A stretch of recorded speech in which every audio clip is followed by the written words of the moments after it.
Assalamualaikum warahmatullahi wabarakatuh. Alhamdulillah wassalatu wassalamu ala Rasulillah wa ala alihi wa sahbihi wa man wala. Bismillah. Terima kasih buat hadirin yang dirahmati Allah Subhanahu wa taala yang telah klik video ini. Insyaallah dalam video ini kita akan membahas tentang Muhammad sallallahu alaihi wasallam dalam tema yang ada 3 tema kali ini. Yang pertama, tema para nabi mengabarkan kemunculan Muhammad sallallahu alaihi wasallam. Yang kedua, sifat Nabi Muhammad sallallahu alaihi wasallam di dalam Taurat. Yang ketiga, jeda waktu Nabi Isa alaihi salam dan Nabi Muhammad sallallahu alaihi wasallam. Dan ada tambahan 1 tema, tema keempat, kelahiran Muhammad sallallahu alaihi wasallam. Untuk hadirin yang baru saja tahu tentang channel ini, insyaallah channel ini membahas tentang ilmu pengetahuan tentang Islam, tentang Allah, tentang Nabi dan Rasul, tentang surga, neraka, salat dan lain sebagainya. Ya insyaallah semuanya bersumber dengan dalil di dalam Al-Quran dan hadis. Untuk hadirin yang ingin membantu channel ini terus berkembang, silahkan untuk klik tombol subscribe dan untuk klik tombol lonceng notifikasi untuk selalu update video-video yang kita buat setiap episodenya insyaallah. Mari saja kita mulai. Kita awali dengan basmalah. Bismillah. Ada prolog di sini tentang Muhammad sallallahu alaihi wasallam. Muhammad sallallahu alaihi wasallam adalah nabi dan rasul yang terakhir. Beliau lahir di Mekah, termasuk dari suku Quraisy, tepatnya Bani Hashim. Ayah beliau bernama Abdullah bin Abdul Muttalib, cucunya Hashim. Ibunda beliau bernama Aminah binti Wahab, yang berasal dari keturunan Bani Zuhrah, salah satu kabilah Quraisy. Beliau lahir pada tahun Gajah 570 Masehi. Beliau diangkat menjadi nabi dan rasul pada usia 40 tahun. Istri pertama beliau adalah Khadijah binti Khuwailid, yang beliau nikahi ketika beliau berusia 25 tahun. 13 tahun beliau berdakwah di Mekah dan 10 tahun di Madinah. Beliau wafat pada 12 Rabiul Awal 11 Hijriah di Madinah. Kita masuk kepada tema yang pertama, tema para nabi mengabarkan kemunculan Muhammad sallallahu alaihi wasallam. Pertama kita buka dalam Quran surah Al-Baqarah, surah kedua ayat 129, yang artinya, ya Tuhan kami, utuslah di tengah mereka seorang rasul dari kalangan mereka sendiri yang akan membacakan kepada mereka ayat-ayat-Mu dan mengajarkan kitab dan hikmah kepada mereka dan menyucikan mereka. Sungguh Engkaulah yang Maha Perkasa, Maha Bijaksana. Surah selanjutnya Quran surah Al-An'am surah ke-6 ayat 20, yang artinya, orang-orang yang telah kami berikan kitab kepadanya, mereka mengenalnya Muhammad seperti mereka mengenal anak-anaknya sendiri. Orang-orang yang merugikan dirinya, mereka itu tidak beriman kepada Allah. Quran surah Al-A'raf surah ke-7 ayat 157, yang artinya, yaitu orang-orang yang mengikuti Rasul, Nabi yang ummi, yang artinya tidak bisa baca tulis, yang namanya mereka dapati tertulis di dalam Taurat dan Injil yang ada pada mereka, yang menyuruh mereka berbuat yang ma'ruf dan mencegah dari yang mungkar, dan yang menghalalkan segala yang baik bagi mereka dan mengharamkan segala yang buruk bagi mereka, dan membebaskan beban-beban dan belenggu-belenggu yang ada pada mereka. Adapun orang-orang yang beriman kepadanya, memuliakannya, menolongnya dan mengikuti cahaya yang terang diturunkan kepadanya atau Al-Quran, mereka itulah orang-orang yang beruntung. Hadirin yang dirahmati Allah Subhanahu wa taala, dari 3 ayat yang telah kita baca, bahwa di dalam kitab Taurat dan Injil telah mengisyaratkan bahwa akan ada nabi terakhir, yaitu Muhammad sallallahu alaihi wasallam, yang menyuruh mereka berbuat yang ma'ruf dan mencegah dari yang mungkar. Kita lanjutkan kembali pada Quran surah Asy-Syu'ara. Quran surah 26 ayat 196 dan 197, yang artinya, dan sungguh Al-Quran itu disebut di dalam kitab-kitab orang yang terdahulu. Apakah tidak cukup menjadi bukti bagi mereka bahwa para ulama Bani Israel mengetahuinya? Di dalam Quran surah Asy-Syu'ara ini, ayat 196, 197 mengatakan bahwa orang-orang terdahulu, khususnya ulama-ulama Bani Israel, telah mengetahui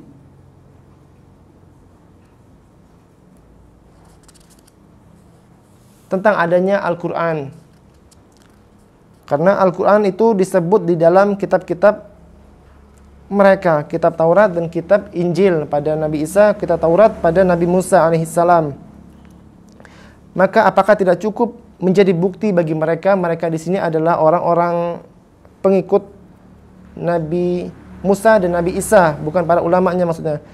Apakah tidak cukup menjadi bukti bagi mereka bahwa para ulama Bani Israel mengetahuinya?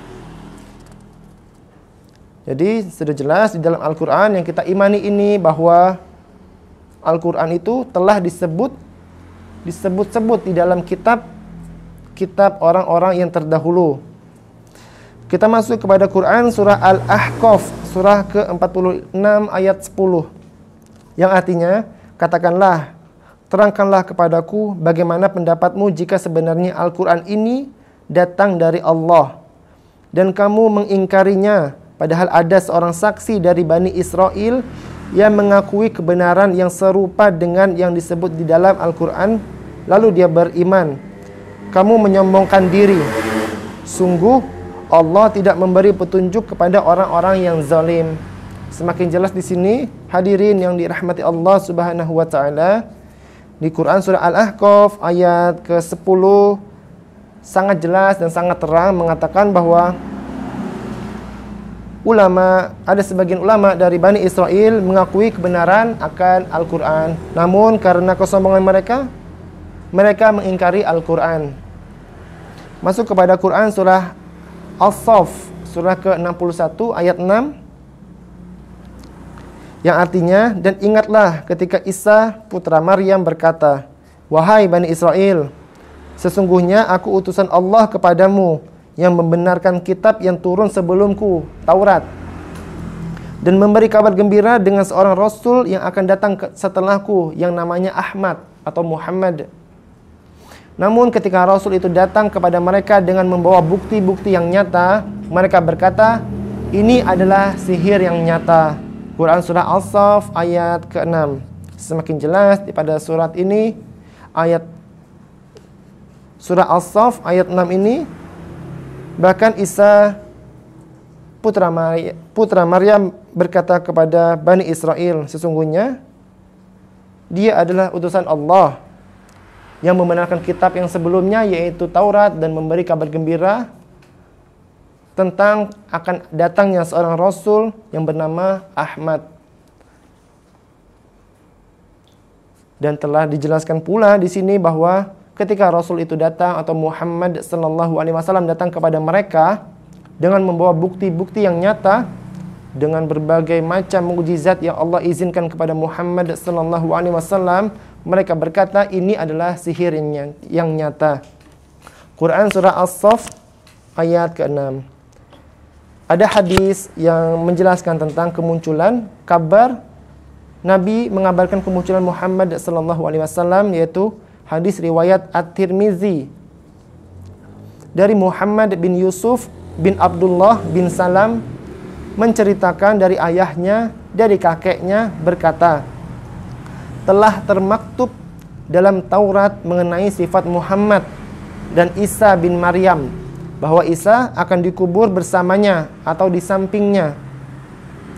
Abu Maudud berkata, dan masih tersisa satu tempat penguburan lagi di kamar Aisyah. Hadis riwayat At-Tirmizi.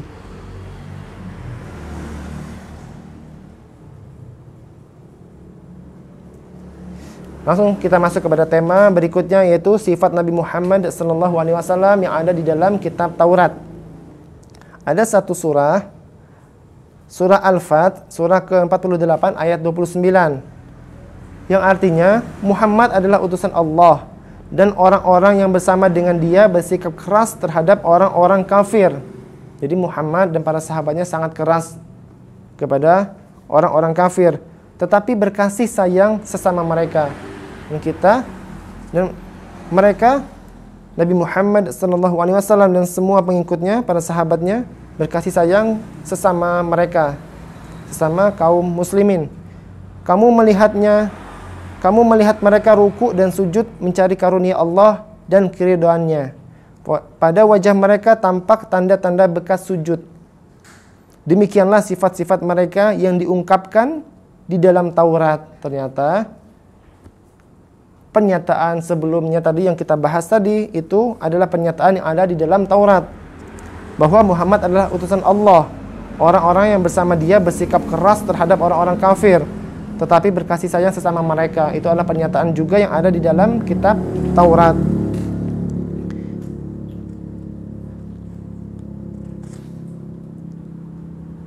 Pada wajah mereka tampak tanda-tanda bekas sujud. Demikianlah sifat-sifat mereka yang diungkapkan di dalam Taurat dan sifat-sifat mereka yang diungkapkan di dalam Injil, yaitu seperti benih yang mengeluarkan tunasnya. Kemudian tunas itu semakin kuat lalu menjadi besar dan tegak lurus di atas batangnya. Tanaman itu menyenangkan hati penanam-penanamnya karena Allah hendak menjengkelkan hati orang-orang kafir dengan kekuatan orang-orang mukmin. Allah menjanjikan kepada orang-orang yang beriman dan mengerjakan kebajikan di antara mereka ampunan dan pahala yang besar. Quran surah Al-Fat ayat 29. Langsung masuk kepada hadis. Hadis riwayat Ad-Darimi dari Ibnu Abbas radhiyallahu anhuma. Beliau bertanya kepada Ka'ab al-Ahbar, bagaimana kamu dapati sifat Rasulullah sallallahu alaihi wasallam di dalam kitab Taurat? Ka'ab menjawab, kami dapati ia Muhammad bin Abdullah, dilahirkan di Mekah. Jadi Ka'ab al-Ahbar ini dia menceritakan tentang Muhammad yang ada di dalam kitab Taurat. Kami dapati ia Muhammad bin Abdullah dilahirkan di Mekah, berhijrah ke Thabah atau Madinah. Kerajaannya akan ada di Syam. Ia bukan orang keji. Ia tidak bersuara keras di pasar. Ia tidak membalas kejelekan dengan kejelekan, tetapi memaafkan dan mengampuni. Umatnya senantiasa memuji. Mereka memuji Allah Subhanahu wa ta'ala baik dalam keadaan senang ataupun susah. Mereka selalu mengagungkan Allah Subhanahu wa ta'ala dalam setiap kemenangan.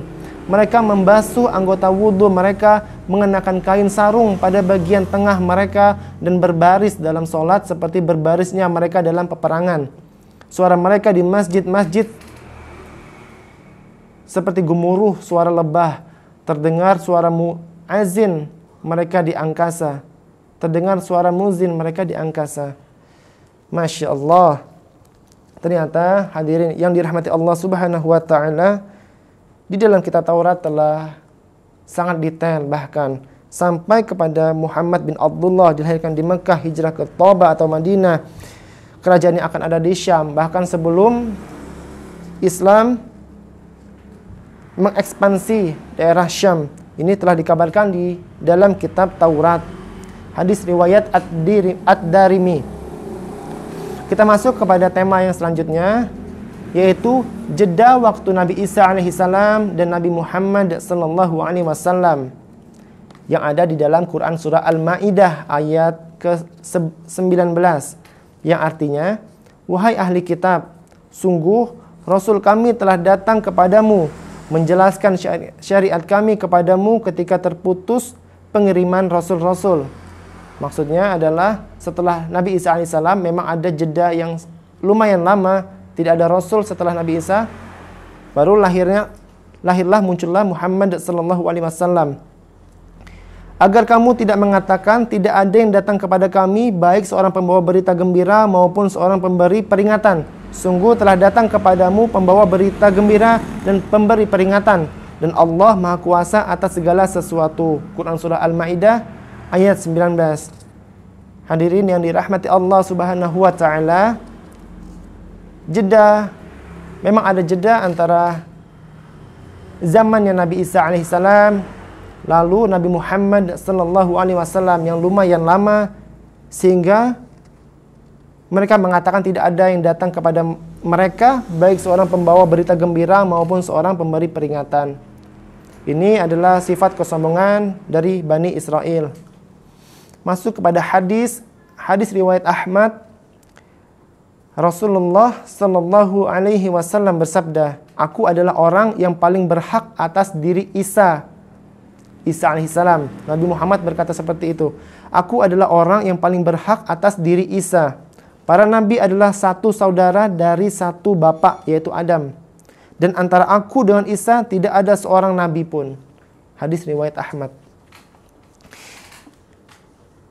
Kita masuk kepada tema selanjutnya, yaitu sekarang kelahiran Nabi Muhammad sallallahu alaihi wasallam. Tema yang terakhir. Kita buka Quran surah Ad-Duha, surah ke-93, surah yang masyhur, ayat ke-6. Bukankah dia mendapatimu sebagai seorang yatim, lalu dia melindungimu? Quran surah Ad-Duha, ayat ke-6. Hadirin yang dirahmati Allah Subhanahu wa Ta'ala, Nabi kita Muhammad sallallahu alaihi wasallam adalah seorang yang yatim.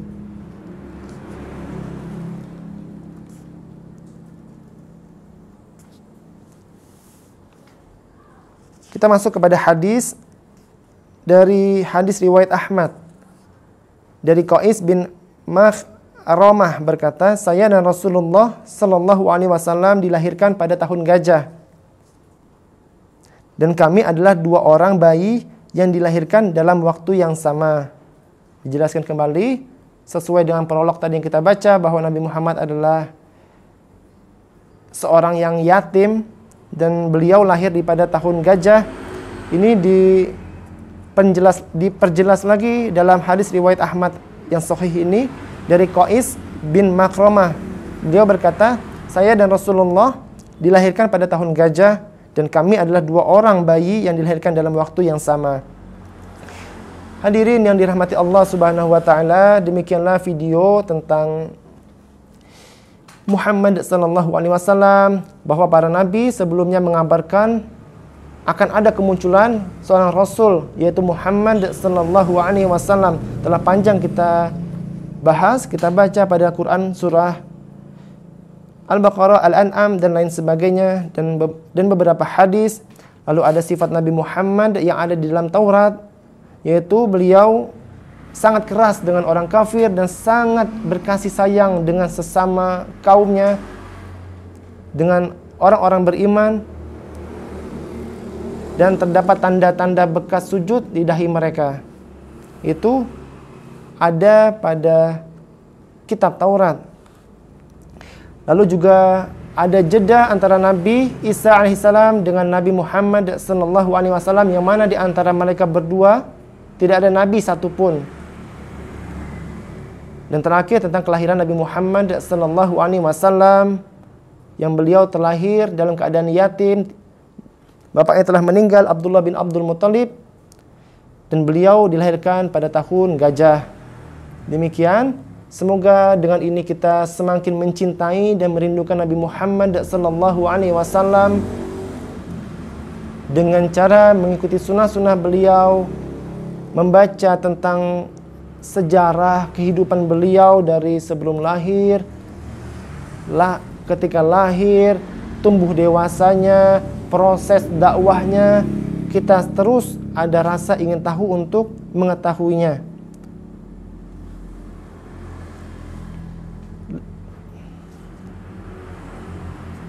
Apabila hadirin yang dirahmati Allah Subhanahu wa Ta'ala ada masukan ingin membahas tentang tema apa lagi, silahkan klik di kolom komentar. Dan saya juga tidak lupa untuk meminta Anda semua untuk membantu channel ini terus berkembang dengan cara klik tombol subscribe dan klik lonceng notifikasi untuk senantiasa update video-video yang akan kami upload. Demikian, lebih dan kurangnya saya mohon maaf. Subhanakallahumma wa bihamdika asyhadu an la ilaha illa anta astaghfiruka wa atubu ilaik. Wassalamualaikum warahmatullahi wabarakatuh.